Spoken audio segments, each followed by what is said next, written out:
So this talk is called Advertise Relevance. And just so you know, before I get going, I talk very fast. I go through slides very quickly. I want you to know, though, that the audience for this talk is usually designers. It's sort of like a tough love for designers talk. Now, if you're a pure advertiser and not so much a designer, a lot of this you're going to be like, well, yeah. But for designers, some of this stuff is a little bit of a revelation. So here we go. I want to start by talking about statues. In the book Blink by Malcolm Gladwell, he talks about a guy that goes to Italy. He finds some statues, and they're very rare. He's very excited, brings them back to his museum in New York City, and he tells one of his designer friends, look at these awesome statues. I totally bought this. His friend, without thinking, responds, that's too bad, which is not a very nice thing to say. And she felt really sorry for saying that, but it turns out an interesting thing happened there.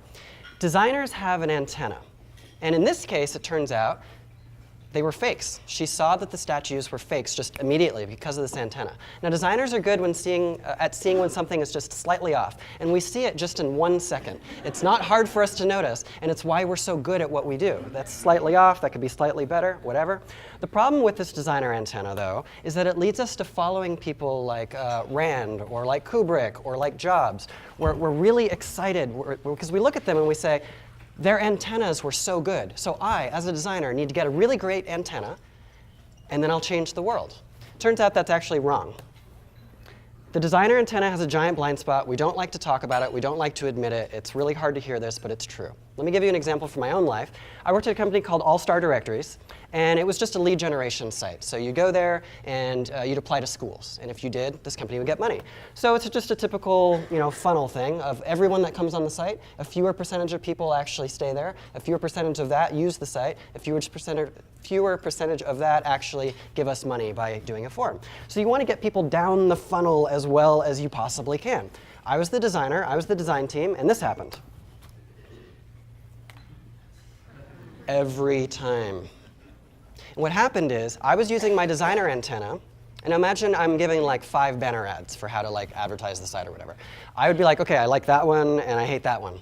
Turns out the one that I liked would lose the company money. And the one that I thought was horrible and egregious and awful made the company money. And we're talking like 20% down, 20% up, huge differences. This is very depressing to learn as a designer. When you watch that your company is using your design sense to go in the opposite direction, it really kind of messes with your head.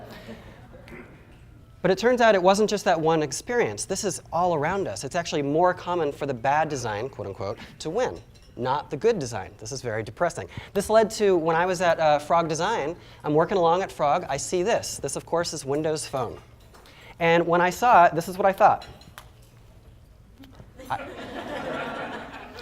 It's well designed, therefore it won't do well. Which is, of course, a very upsetting way to think. It's like, that's not how we think. We think great antenna, save the world, change the world.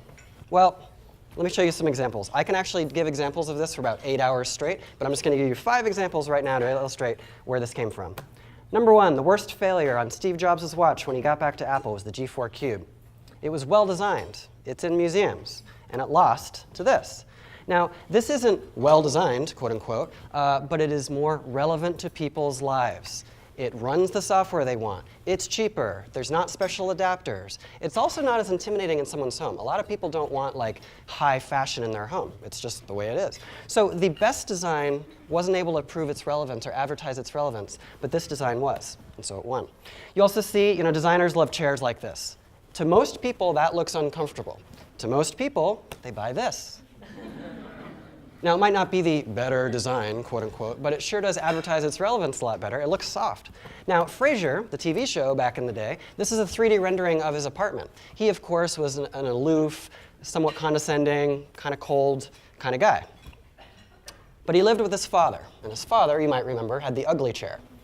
So Frasier made his place look like a museum. He was very sophisticated, but his dad played the role of the everyman. And that chair was used metaphorically in the show quite well. Designers need to remember this, though. Most people don't want to live in Frasier's house.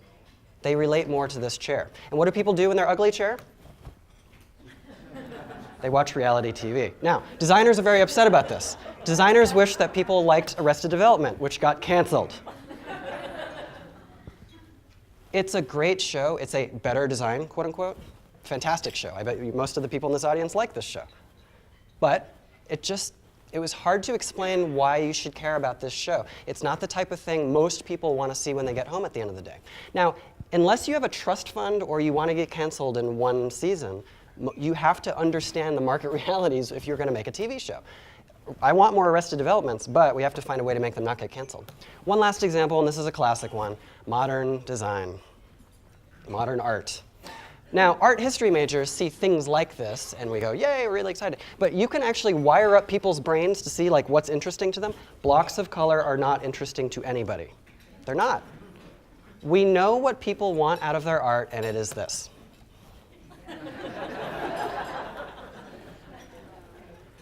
There's a swan down there. There's a castle. Totally non-ironic double rainbow. This is the types of things that resonate for people. It just is. It might not be great design, quote unquote, but it does quite well. So, what in the world is going on? Well, there's 3 painful truths. Number 1, great design does not speak for itself. I wish it did. I think most designers wish it did. It doesn't. It really doesn't. And so what that means is you do the great design, and I don't want to diminish how hard great design is, but once you do the great design, you have to keep going. You have to sell it. You have to explain it. This leads me to painful truth number 2. Designers are awful at that. Wow. Designers get really huffy. They'll just be like, it's just great. And you're like, I want to know why? Explain it. It's just, Or when they see things they don't like, they love to say, it doesn't work. Okay, we need to get better at this. We're holding back design by not like talking to people about this and explaining this. If you just kind of stand there, you're just sort of stiffly, you're sounding a lot like Frasier. You're just like, it is just awesome. And when someone challenges you, whether it's a dev or a PM or your CEO or whatever, if you throw a hissy fit that they're even asking you, that's not helping anybody. The fact is, no one changed the world from Photoshop. You start in Photoshop, and then you go make it happen in the real world. Now, we, as designers, love this kind of thing. Hey, I'm surrounded by people just like me. We're all going to listen to the same music, wear the same things, love the same things, and all hang out on Dribbble. Yay. Fact is, we're a minority. That only would work if we represented 75% of people. Turns out that's not true at all. I went and found every degree in, 2008, and tried to figure out, okay, how many degrees are creative and how many aren't? And this is what I came up with. 1/2 of 1% are creative degrees. And that's really small. And I didn't really believe my own numbers, so I did a whole bunch of, I was in the spreadsheet and I'm like running numbers and doing all these things. Now, what does a designer do when he has a bunch of data and he wants to make a point? Infographics. All right, so I worked a long time on this infographic. Here we go. Let's let it soak in.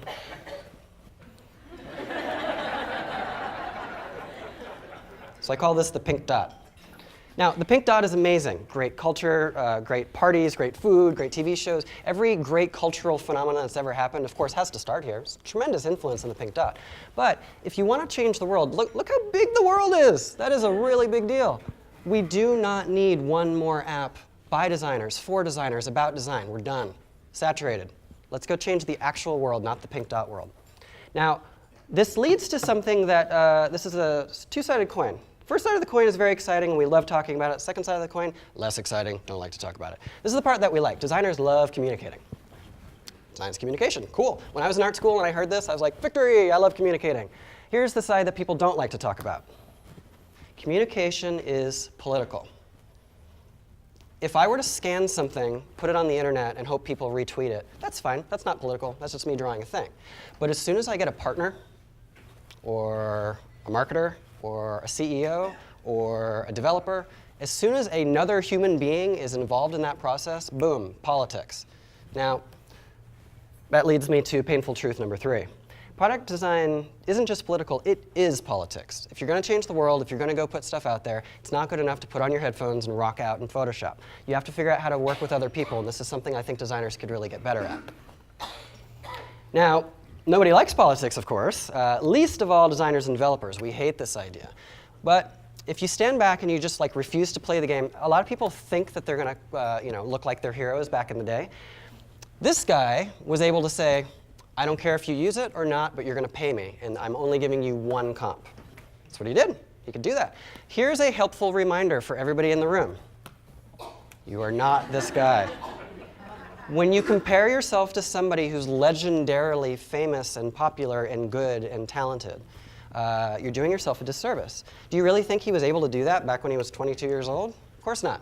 He got there politically because his name actually meant something. Another example is Kubrick. Kubrick is legendary for having a vision, not budging. I mean, he had to budge here and there, but he was legendary. And the thing is, that's the whole point. He's legendary. If you walk into a room and try to be like him, you will not get anywhere. No one gets to be Stanley Kubrick. Don't try. A lot of designers try. Don't do it. So what about Jobs? As mentioned earlier, I don't just like Apple. I'm like a total fanatic. I'm like an Apple historian. So I'm qualified to say this. Not even Steve was Steve. Steve was very, very, very, very good at pink dot stuff. He always did the pink dot thing, but he was awful at getting out of the pink dot. Way too expensive, missing things that people just expected. He did not see success until a man named Tim Cook figured out the supply chain, figured out how to get prices down, and finally got that pink dot design out of the little niche market and into the mainstream.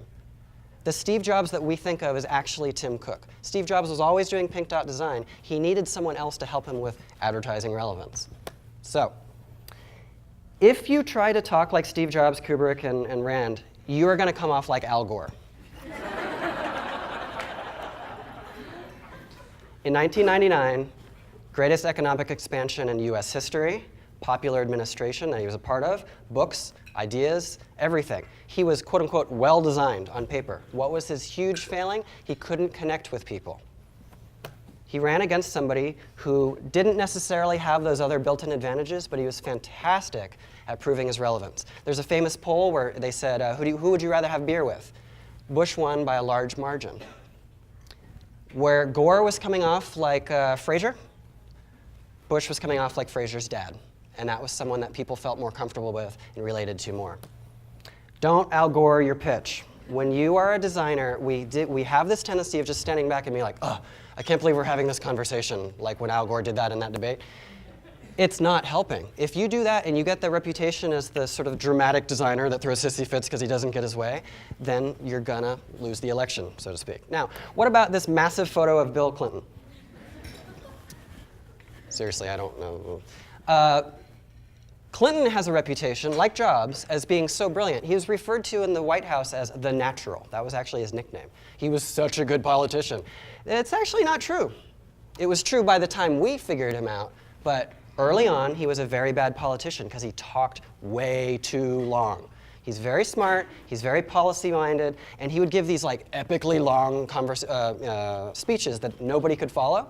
He was made fun of by Johnny Carson to his face for just talking way too long. So, Bill Clinton figured this out. He famously would go through his speechwriter's stuff and just cross out all the big words, all the stuff that detracted from the message. He understood that great design, quote unquote, being a policy wonk and knowing what he's talking about, was not nearly as important as landing the speech and being relevant to this constituents. So that is the Bill Clinton we know today, but it took him a while to get there. So let's get back to the pink dot. We got our pink dot up here, and that's great design, cool. And if you want to only ever market to other designers, then cool, you're fine. But if you want to go down here and you want to affect the mainstream world, you want more design out there, you need to be able to figure out how to get pink dot design out there. So let me show you some examples now that I've depressed everybody. Some good examples of this. Nest. Nest, of course, was made by the guy who made iPod. Some great designers from Apple, some other places. Really fantastic product. And again, I don't mean to diminish how hard it is to make a great product, but once they had a great product, what did they do?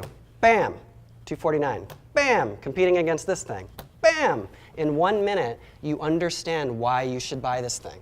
Now, traditional pink dot design would say that you should only sell it in a boutique in Sweden like 3 months out of the year, and it's $1,000. But by pricing it at a similar level as the competition, now Fraser's dad can be in the store. He might buy it, he might not, but at least you're in the conversation. And that made a huge difference. Another example was Nintendo. Nintendo early on was quite relevant. People liked them a lot, like, yeah, it's Nintendo, Mario, hooray. By this time, though, they were having some trouble. People couldn't understand why would you buy a Nintendo rather than an Xbox or a PlayStation? I don't understand what you're doing. And everybody told them you need high definition graphics, and they said no. Everybody told them, you need the best graphics in the market, and they said no. Everybody said, you need something more like Halo, and they said no. What did they do? This controller. And what did this controller do? It expanded their market.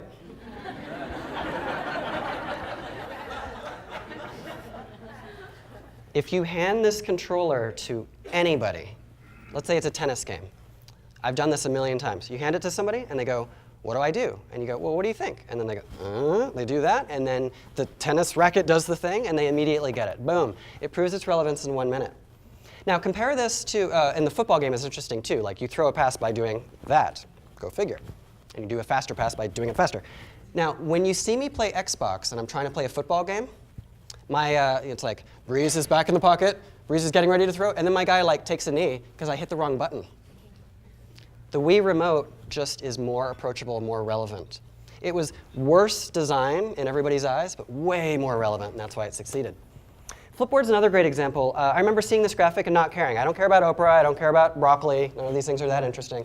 But when I typed in my Twitter and Facebook credentials, this happened. I have twin baby girls, this is like 2 years ago, but this showed up on my Flipboard, and I fell in love with it because it was so good at showing my content. It was relevant. It wasn't like the logo or the typeface. It's the fact that it was so relevant to me so quickly. So I love that product. Another example is Google Maps. I don't know if you remember the first time you used Google Maps. MapQuest came before it. Boom, 1 minute later, it was just really obvious how good it was. And then a personal example, I have a company where I teach design to non-designers. And when I say to people, I teach design to non-designers, they might want to come and they might not, but they totally get the value prop. And this is something that a lot of businesses, they get very complicated when they're doing their elevator pitch. This is a pretty straightforward pitch, and I've found that it takes no time at all to explain to people what I do. Let's talk about Windows Phone. So I was a design lead on the Windows Phone design team, and I have to say as an aside because of the intro, I have like 7 different devices because I'm in mobile, but I brought my iPhone on this trip because my wife has an iPhone and iMessage is awesome, and it messes you up if you try to change phones. So like iMessages are going all the wrong places. My wife did not like that. So Windows Phone is interesting. It does prove its relevance in 1 minute, but that asterisk is a very, very heavy asterisk. You can only switch phones, in the US anyway, you can only switch phones every 2 years, and it's expensive. So that asterisk, boom, it just became 2 years, 1 minute. But also, you have to get all your new apps on there and all your contacts and set it all up. For a lot of people, they're like, dude, I'm happy with my Android device. Like, I'm cool. I'm happy with my iPhone. I'm fine. So it's true. Once we get someone to use this thing, yes, they do in fact fall in love. Good for Microsoft. Hooray, hooray. But that asterisk is a very big deal. And the thing about that is when I look at Windows Phone next to Android, Windows Phone won a lot of design awards, and they were deserved. It's a fantastic design. And I'm kind of annoyed by a lot of Android design choices. I feel like they could have done a better job with a lot of the things they're doing. But that's what I think. I realized the market doesn't really care. In fact, here's a good comparison. Android is the summer blockbuster of smartphones. I don't think it's necessarily like the better script or better design or better whatever, but everyone's doing it with a robot and everything. Windows Phone is basically the artsy documentary of the smartphone world. And I do think this is a fantastic movie, just like Windows Phone is a fantastic product, but you know, there's a reality here that you just have to be aware of. Now, the best thing that you can do when you're stuck in the pink dot like this is pull an Arcade Fire. That's the highest thing you can appeal to. Arcade Fire, indie band, they were anyway. So they were a pink dot band for a long time, nobody really knew about them, and then boom, they won Album of the Year. So now they were in the mainstream. And this happened, people were very unhappy, they had no idea what was going on. Which led to this insight that it's actually kind of cool to be indie in certain circles. This is actually kind of funny when nobody knows your band. That's the type of thing that you can kind of wear on your sleeve, like, yeah, that's awesome. But making a product that nobody knows or cares about is not fun at all.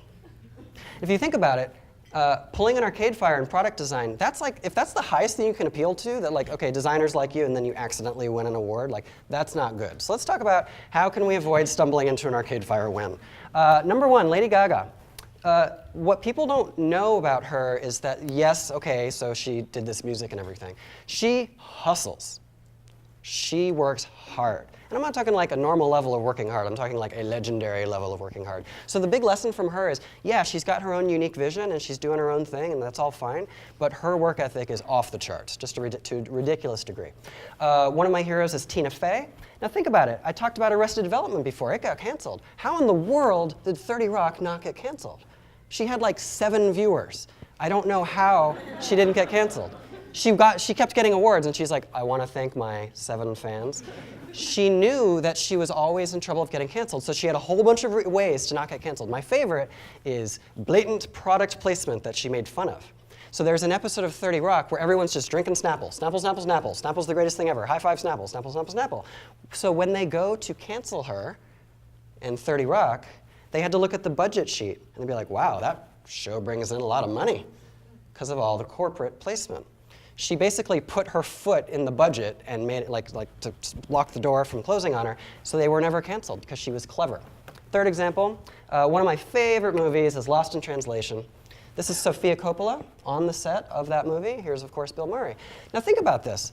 She's a young, inexperienced director. This is her 2nd movie, and Bill Murray is super experienced with all this stuff. He would give her advice on set constantly. And she found this way to hear him, work with him, collaborate with him. She didn't get all huffy. She didn't be like, I'm the director, shut up. She worked with him, but she still stayed true to her vision.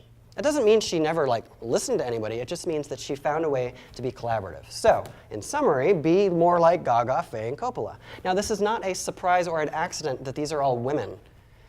That old sort of macho, do what I say because I'm Stanley Kubrick, it just doesn't fly anymore, and it shouldn't. This is more of the new world. What you can learn from this is work hard, and I really mean work hard, not just kind of work hard. Work really hard, be clever, and listen. I think this is sort of the secret to really making change moving forward, getting that pink dot design and expanding it out to the world. So, let's talk about these 3 painful truths again. Number 1, great design doesn't speak for itself. Number 2, designers are lousy at communicating why. We have to get better at this. Number 3, product design is political. Now, I do this one last thing at the end here. I'm going to go through slides even faster than previously.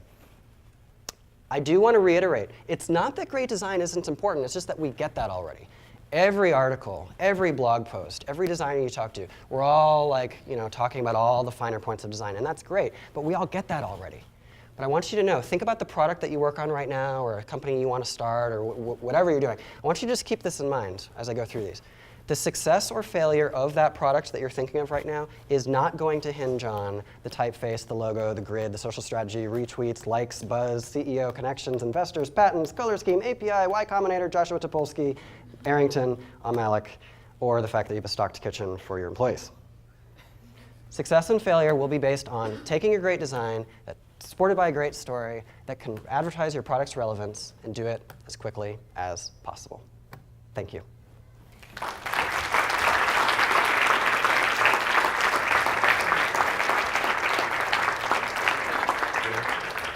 What time is it? Okay. So we've got some time for Q&A. I'd love to hear if anyone has any questions. What do I design now? So I was a lead on the Windows Phone design team for a little while, and then I just recently moved over to Office. So I'm basically taking Office, this big thing with a ribbon and everything, and trying to squish it down onto small screens. You might have seen these new releases. Office is on Android now. Office is on iOS now. So that whole world is what I do now.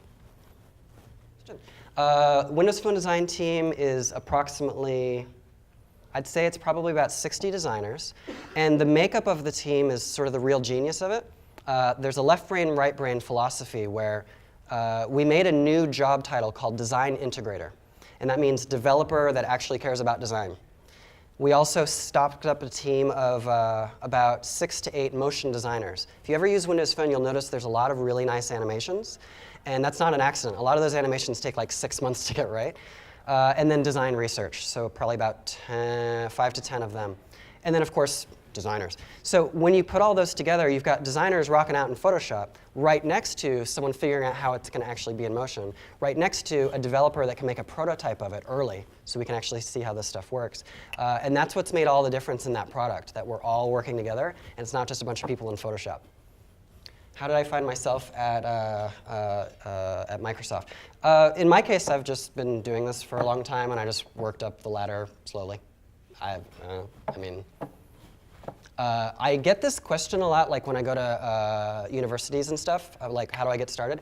I don't know if this is a good answer or not, but it's just kind of what my gut always says. Get out there and show your thinking. Retweeting links is great. and saying like, wow, the traffic is really bad today is fine. And then doing blog posts about how you are trying to do such and such is fine. But when I look at someone's portfolio, I'm kind of like, yeah, whatever, design. And I jump over and I try to get a sense of who they are. LinkedIn doesn't have it. Retweeting stuff might have it a little. But if I can find a 500-word essay, which is not actually that long for a complex topic, if I can find a 500-word essay from someone, whether they're 19 or they're 69, whatever, if I can just see how they think, where they're like, I've been thinking a lot about how marketing can be improved by such and such. And I'm like, cool, take me on a ride. If I can see how they think, then I can see how I could work with them. And I think a lot of the people in the Windows Phone design team, it wasn't so much like, look, I went on Dribbble and I glossed up some icons. It was when they showed up and they talked, they actually were able to speak to their process. Oh, and another thing, when you go to an interview, the visuals don't matter to people as much as explaining what exactly you did on that project. We have people come up, they're like, this is the iPod, I did that. And you have to dig and you find out later they were an intern for 2 weeks and they did like one icon maybe. So explaining what you're actually doing, explaining exactly like how you think to the best of your ability, doing like long form content, not just a bunch of tweets, that helps. And so in my case, I love to write, and I just write constantly. It's why I'm here, apparently. I just learned that yesterday. I wrote an essay, got popular, and here I am today. So that tends to be my recommendation to people trying to figure that out. Like, let people know how you think about design, and that helps a lot. So for anyone that didn't hear, the question was about trends and how do you stay up to date. This is a weird one for me. I'm going to give you 2 answers. The standard answer anyone would give you who's normal is like, you keep up on the industry trade stuff and you make sure, like organizations like this are great, and I do believe that even though I'm about to give you 2 answers.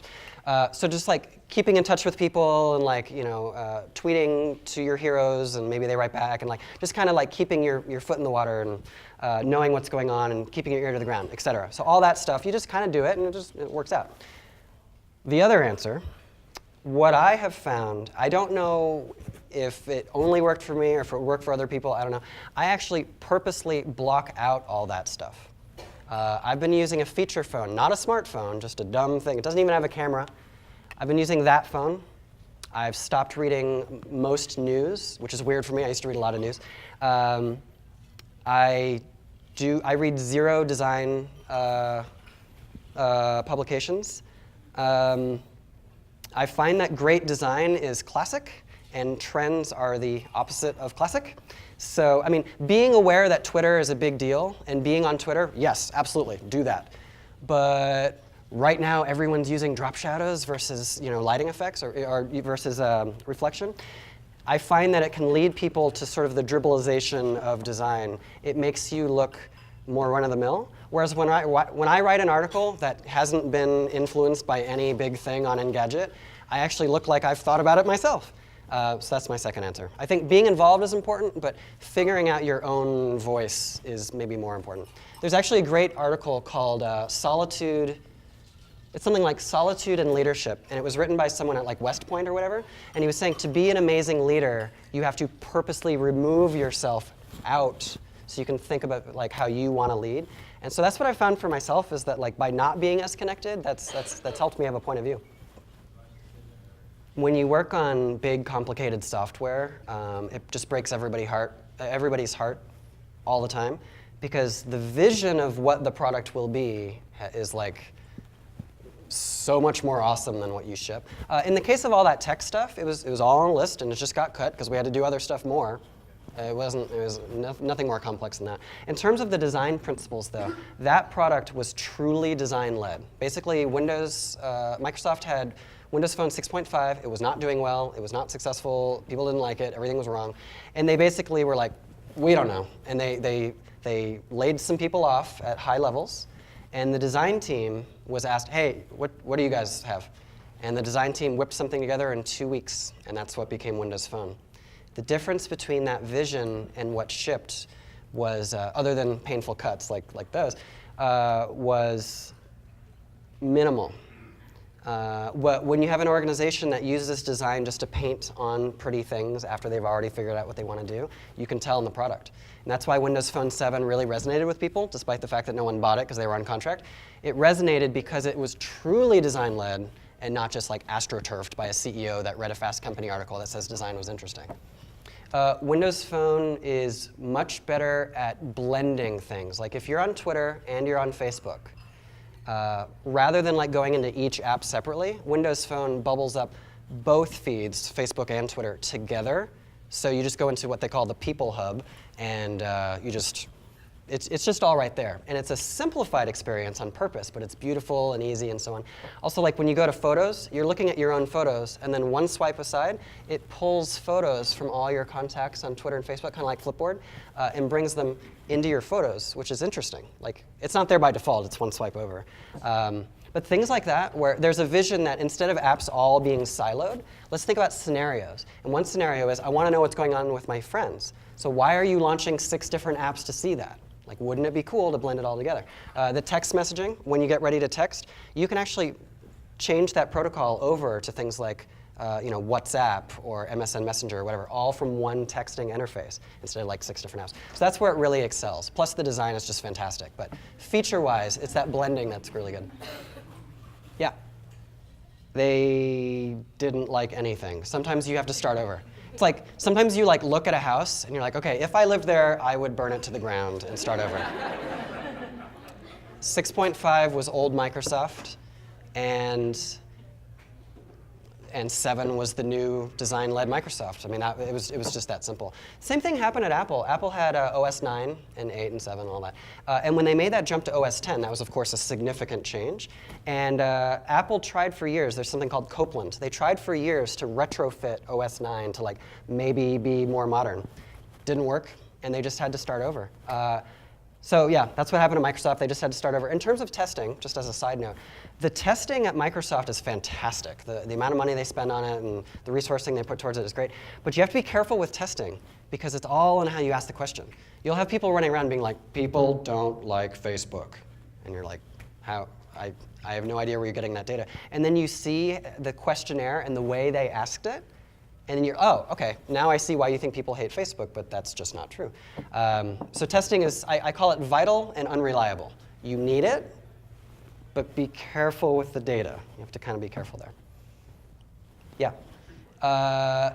For a Microsoft event, they would prefer that I not. But I was interviewed by, I was just saying that, what was it, Business Week? Anyway, I was interviewed by somebody about design at Microsoft, and I was one of many designers being interviewed, and I accidentally said, I said it off the record, and they kept it on the record, and they led with it. I said, I've never owned a Windows PC. When I go to jobs, I say, I won't work here unless I have a Mac. And I did that with Microsoft, and it worked.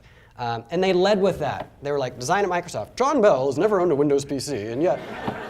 So I got, basically people like tease me, but I should say this about Microsoft. They are very smart people, and part of being smart is being like self-aware.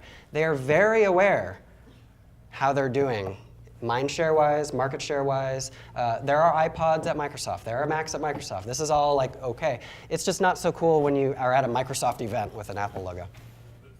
Yeah, that's kind of a blended thing. So how do you stay relevant? I think there's a phrase that I use. It's kind of a provocative way of saying it, but I say it a lot in my talks. Kill your babies.